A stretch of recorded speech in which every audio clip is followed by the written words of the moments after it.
दोस्तों हम अंबिका दत्त, जगमोहन सिंह और राधाचरण की भी रचनाएं थोड़ी देख लेते हैं, फिर हम द्विवेदी युग की ओर बढ़ेंगे। तो क्या डालेंगे, दूसरे नंबर पर डालेंगे। अब हम दूसरे नंबर पर आएगा हमारा अंबिका दत्त। क्या आएगा, अंबिका दत्त। अंबिका दत्त की रचनाएं देखेंगे हम। अंबिका दत्त की रचना की ट्रिक है कि कहने का तात्पर्य है, ट्रिक उन्हीं पर लाएंगे जिनकी आवश्यकता होगी। इनकी एक दो रचनाएं, उनमें क्या ट्रिक लगाएं। तो अंबिका दत्त की सिर्फ 2-3 रचनाएं हैं, इनको ही याद कर लेंगे आराम से। पहली है भारत धर्म और दूसरी है 550। पहली क्या है, रचना है भारत धर्म और दूसरी है पावस 50। क्या है, पावस 50। इनकी सिर्फ 2 ही रचना है, इनको हम याद रख लेंगे। क्या है, भारत धर्म और पावस 50। अब आते हैं तीसरे नंबर पर। हमने बताया था कौन से आए थे, कौन बताए थे, जगमोहन सिंह। कौन, जगमोहन सिंह। इनकी रचनाएं देखेंगे हम। इनकी रचनाएं कौन कौन सी हैं, देवयानी। कौन सी, देवयानी और श्याम सरोजनी। देवयानी, श्याम सरोजनी, ये इनकी रचनाएं हैं। चौथे नंबर पर कौन आते थे, राधाचरण गोस्वामी। कौन, राधाचरण गोस्वामी की भी देख लेंगे हम। राधाचरण गोस्वामी की रचनाएं कौन कौन सी हैं, नवभक्तमाल, यही इंपॉर्टेंट है। कौन, नवभक्तमाल। नवभक्तमाल किसकी है, राधाचरण गोस्वामी की। इस प्रकार से हमने द्विवेदी युग क्या कर लिया, सॉरी भारतीय हिंदी युग की क्या कर लिया, कंप्लीट कर लिया। हमने ट्रिक क्या बताई थी, भरत दत्त जग का स्वामी है। भरत से क्या बताया था हमने, भारतीय हिंदू हरिश्चंद्र। दत्त से क्या बताया था, अंबिका दत्त। जग से क्या बताया, जगमोहन। और स्वामी से राधाचरण गोस्वामी। इस प्रकार से हमने ट्रिक के द्वारा क्या कर लिया, संपूर्ण भारतीय हिंदू युग कंप्लीट कर लिया। अब क्या आएगा, भारतीय हिंदू युग के बाद हमारा आएगा द्विवेदी युग। क्या आएगा, द्विवेदी युग। अब हम द्विवेदी युग की ओर बढ़ेंगे। द्विवेदी युग में किसको बताया, द्विवेदी युग है जो महावीर प्रसाद द्विवेदी के नाम पर पड़ा है। इसका क्या है, महावीर प्रसाद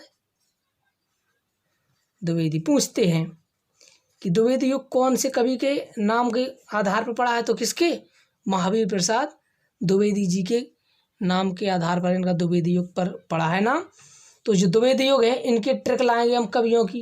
इसकी बहुत ही शानदार ट्रिक लेकर आए हैं हम आपको। चलिए इस ट्रिक को पहले हम लिखते हैं। क्या है ट्रिक, शानदार ट्रिक लाए हैं हम। ट्रिक है कि, तो दोस्तों क्या है ट्रिक, अयोध्या की शरण में मिला माखन और महाप्रसाद। अयोध्या की शरण में क्या मिला, माखन और प्रसाद। तो अयोध्या से हो गया अयोध्या सिंह उपाध्याय हरियोध। क्या हो गया, अयोध्या सिंह उपाध्याय और इनका क्या है, हरिऔध। क्या है, हरिऔध। जो किससे हो गया, अयोध्या से। और शरण से क्या हो गया, मैथिली शरण गुप्त। क्या हो गया, मैथिली शरण गुप्त हो गया। और माखन से क्या हो गया, माखन लाल चतुर्वेदी। क्या हो गया, माखन से, माखन लाल चतुर्वेदी हो गया, माखन लाल चतुर्वेदी। और महा से क्या हो गया, महावीर प्रसाद द्विवेदी। क्या हो गया, महावीर प्रसाद द्विवेदी। ठीक है, महा से क्या हो गया, महावीर प्रसाद द्विवेदी। इस प्रकार से हमने क्या कर लिए, द्विवेदी युग के जितने कवि हैं उनको याद कर लिए एक ही ट्रिक में। ट्रिक क्या है, अयोध्या की शरण में मिला माखन और महाप्रसाद। अयोध्या से अयोध्या सिंह उपाध्याय हरिऔध। मैथिली से हो गया, मैथिली शरण से क्या हो गया, मैथिली शरण गुप्त। माखन से क्या हो गया, माखन लाल चतुर्वेदी। और महाप्रसाद से क्या हो गया, महावीर प्रसाद द्विवेदी। अब इस प्रकार हमने देखा अब इसके बाद एक एक कवि देखेंगे और उनकी रचनाओं को देखेंगे। तो अब स्क्रीनशॉट ले लीजिएगा, हम इसको इरेज कर दे रहे हैं। चलिए इरेज कर दे रहे। तो चलिए सबसे पहले हम मैथिली शरण गुप्त जी की किताबों के बारे में अध्ययन करेंगे, अर्थात रचना की। किसके? हम शॉर्ट में लिख दे रहे गुप्त जी, आप लिख लीजिएगा पूरा मैथिली शरण गुप्त लिखा है। क्या है? मैथिली शरण गुप्त है, आप पूरा लिखिएगा, हमने शॉर्ट में लिखा है। तो गुप्त जी की रचनाओं की ट्रिक लाएंगे हम। पहले क्या करेंगे? ट्रिक से कंप्लीट करेंगे ताकि हम लंबे समय तक क्या कर सकें? याद रख सकें। ठीक है, तो ट्रिक बहुत ही शानदार है। साकेत भारती, क्या नाम है? साकेत भारती एक नाम है ये पूरा। और साकेत भारती और यशोधरा को, किसको? यशोधरा को, साकेत भारती और यशोधरा को पंचमढ़ी ले आए। कहाँ पर लाए? पंचमढ़ी ले आए। ये हमारी क्या थी? ट्रिक थी। साकेत से क्या हो गया? साकेत से हो गया पूरा नाम ही क्या हो गया? साकेत। और भारती से क्या हो गया? भारत भारती। क्या हो गया? भारत भारती हो गया। और यशोधरा से क्या हो गया? यशोधरा से हो गया यशोधरा। क्या हो गया? यशोधरा से क्या हो गया? यशोधरा। आप दिख नहीं रहा होगा, चलिए हम ऊपर की ओर लिखते रहे। क्या हो गया? यशोधरा हो गया पूरा। यशोधरा से यशोधरा हो गया। और पंचमढ़ी से क्या हो गया? पंचमढ़ी से सिर्फ पंचमढ़ी हो गया। क्या हो गया? पंचवटी। पंचमढ़ी से क्या हो गया? पंचवटी। इस प्रकार से हमको मैथिली शरण गुप्त जी की, किसकी? मैथिली शरण गुप्त की रचना याद कर ली। क्या है? साकेत भारती और यशोधरा। साकेत भारती और यशोधरा को पंचमढ़ी ले आए। ठीक है, ऐसे भी कह सकते हैं साकेत भारती, साकेत कोमा लगा सकते, भारती और यशोधरा को पंचमढ़ी ले आए। आप जैसा भी लर्न कर सके। तो साकेत से हो गया साकेत, भारत से हो गया भारत भारती, यशोधरा से हो गया यशोधरा, और क्या हो गया? पंचमढ़ी से पंचवटी। इस प्रकार से हमने गुप्त जी की रचना याद की। अब हम किसकी करेंगे? गुप्त जी के बाद हम पहुंचेंगे आगे की ओर। किसके बाद बताया था? माखनलाल चतुर्वेदी। कौन? माखन। इनकी ट्रिक क्या है? माखनलाल चतुर्वेदी जी की बहुत ही शानदार ट्रिक है। क्या है ट्रिक? हिम वाला माखन क्या है? चरण में समर्पित है। कहाँ पर है? चरण में समर्पित। हिम वाला माखन चरण में समर्पित। अब हिम से क्या हो गया? हिम से हो गया हिम तरंगिणी। क्या हो गया? हिम तरंगिणी। हिम तरंगिणी। और दोबारा हिम से दो होती हैं, क्या होती है? हिम क्विटनी। क्या? हिम क्विटनी दो होती है, हिम तरंगिणी और हिम क्विटनी। किससे? हिम से। इसके बाद आता माखन से। क्या हो गया? माखन से माखनलाल चतुर्वेदी है नाम। माखन से क्या? माखनलाल चतुर्वेदी की रचनाएं हैं। ठीक। और चरण से हो गया युग चरण। चरण से क्या हो गया? चरण से हो गया युग चरण। और समर्पित से क्या हो गया? समर्पण। क्या हो गया? समर्पण हो गया। इस प्रकार से हमने माखनलाल चतुर्वेदी जी की रचना याद की। क्या है? हिम वाला माखन चरण में समर्पित।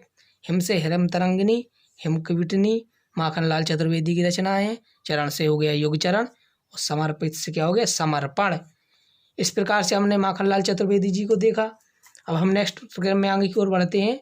कौन आएंगे? महावीर प्रसाद द्विवेदी जी। कौन आएंगे? महावीर प्रसाद द्विवेदी। महावीर प्रसाद द्विवेदी जी के नाम पर आधार पर ही थे, इसका द्विवेदी युग पढ़ा था ना, बताए हम। तो महावीर प्रसाद द्विवेदी हैं, इनकी रचनाओं को हम याद करेंगे। इनकी तो सिर्फ आपको दो ही याद रखनी है, तो इसकी कोई ट्रिक नहीं लेकर आया, यही पूछी जाती हैं। काव्य मंजूषा और सुमन। काव्य मंजूषा और सुमन, इनकी दो ही रचनाएं हैं इम्पोर्टेंट, जो हमको याद रखनी है। चलिए नेक्स्ट क्रम में आगे की ओर बढ़ते हैं। नेक्स्ट कवि आते हैं अयोध्या सिंह उपाध्याय हरियोध। कौन? अयोध्या सिंह उपाध्याय और इनका नाम क्या है? हरिऔध उपाधि, हरिऔध। चलिए इनकी देखते हैं हम, तो अयोध्या सिंह उपाध्याय हरिऔध की रचनाएं कौन है? ऊपर लिख दे रहे हैं हम। इनकी रचनाएं हैं प्रिय प्रवास। क्या है? प्रिय प्रवास एक रचना, ये इंपॉर्टेंट है। दूसरी है वैदेही वनवास। क्या है? वैदेही वनवास, प्रिय प्रवास, वैदेही वनवास और रस कलश। क्या? रस कलश। ये 3 रचनाएं हमको कंठस्थ याद होनी चाहिए। किनकी? हरिऔध जी की। ठीक, तो इस प्रकार से हमने क्या किया? इसको कंप्लीट किया हमने, द्विवेदी युग को किया। ठीक है ना, बहुत ही शानदार तरीके से हमने किया। अब इसके बाद हम बढ़ेंगे आगे की ओर, छायावादी युग की ओर। कहाँ की ओर? छायावादी युग की ओर। ये छायावादी युग, इसके साथ साथ छायावादी युग के बाद कौन सा युग आएगा? छायावादी, प्रगतिवादी युग, फिर प्रयोगवादी युग, फिर नई कविता। ये हम नेक्स्ट चैप्टर में करेंगे, नेक्स्ट लेक्चर में लाएंगे और शानदार ट्रिक के साथ, इससे भी अच्छी ट्रिकों के साथ लाएंगे, क्योंकि ये लेक्चर लंबा हो रहा है। इसलिए हम लेक्चर 3 में क्या करेंगे, उसके बारे में आपको संपूर्ण जानकारी देंगे। उसमें कौन कौन से कवि आते हैं और कौन कौन से उनकी रचनाएं इम्पोर्टेंट है। आपको पता होना चाहिए कि हमने बताया तो दिया, पुरुषों में कौन है जिनको सबसे पहले ज्ञानपीठ पुरस्कार मिला था हिंदी भाषा के लिए, तो हम आपको बता चुके। लेकिन महिला में कौन सी हैं जी, हम आपको नेक्स्ट लेक्चर में बताएंगे। प्रथम महिला कौन है जिनको क्या मिला? ज्ञानपीठ पुरस्कार मिला हिंदी भाषा के लिए। तो बने रहिए, जुड़े रहिए हमारे नेक्स्ट चैप्टर के लिए और नेक्स्ट लेक्चर की ओर। Thank you for watching. Thank you so much.